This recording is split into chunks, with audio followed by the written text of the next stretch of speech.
নমস্কাৰ অসমবাসী ৰাইজ, first to first last to last. সঁচা কথা যে আমি ট্ৰাইবেল মানুহ ৰাভা বড়ো গাৰো মিচিং বহুত আছে। ট্ৰাইবেল মানুহখিনি আমি ফাৰ্ষ্ট, নৰ্থ ইষ্টত বাকী লাষ্ট মই ভাবোঁ। কাৰণ কি জানে, কাৰণটো হ'ল আমাৰ ট্ৰাইবেল মানুহখিনিক যিমান মানুহে নিন্দা কৰি আছে এইটো মই সহ্য কৰিব পৰা নাই চাই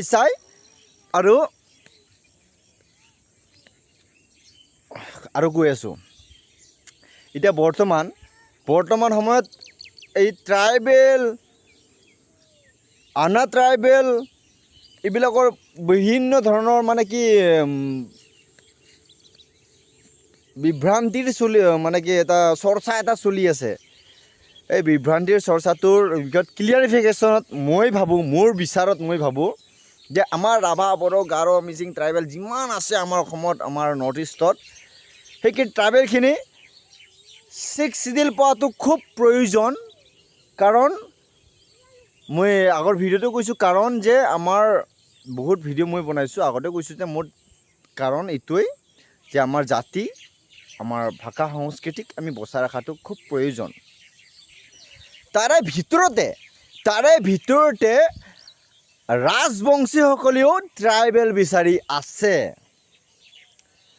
আমি বুজি পাওঁ যে ৰাজবংশীসকল বহুত পুৰণীয়া যুগমৰ এটা জাতি, এটা ৰজাৰ বংশৰ ৰজা।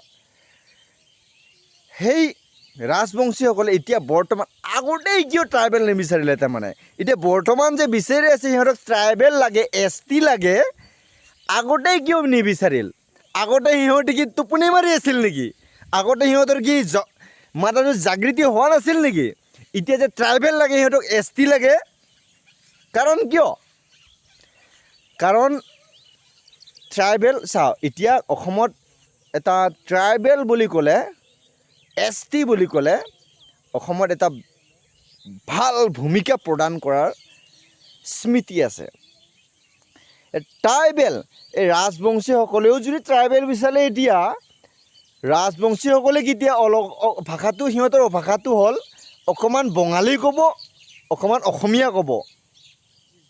সেইটো কিবা ট্ৰাইবেল হ'ল নেকি? আমাৰ ৰাভা বুলি ক'লে চাওঁ, আমি পাতি ৰাভা, খাচী ৰাভা, মাটি ৰাভা, কিবা ৰাভা, ৰংতানী ৰাভা, আমাৰ বহুত ঠাল আছে, আমাৰ নিজস্ব ভাষা আছে, নিজৰ ড্ৰেছ আছে, সাজ পোছাক আছে, আমাৰ নিজৰ খাদ্যও আছে আমাৰ।